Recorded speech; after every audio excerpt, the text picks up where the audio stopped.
The coronavirus pandemic has touched so many of us, and especially those of us here at WTOC. Reporter and sports anchor Lindsay Goff has been battling the virus for several weeks now.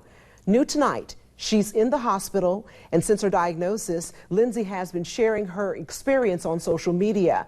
Tonight, she spoke with WTOC's Jake Wallace about the ordeal and what she hopes others take from it.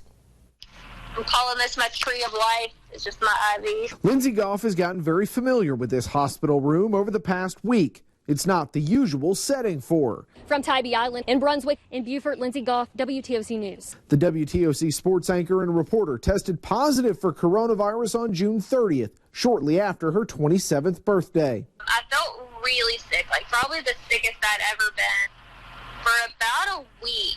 Her symptoms improved during her quarantine, but that upswing suddenly ended in the second week when pain in her abdomen became severe. And it was just almost unbearable. I had a hard time sitting up or laying down. I almost passed out trying to take my dog out.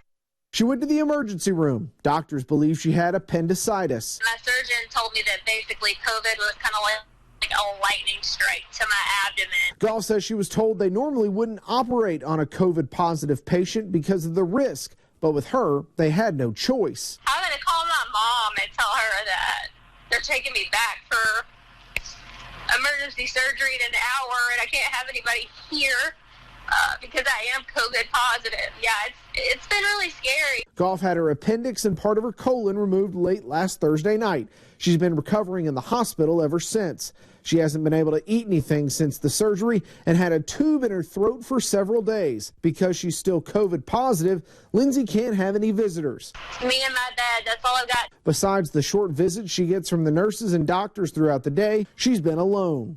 While in recovery, Goff has been live tweeting her experience. As a journalist, I've covered COVID stories.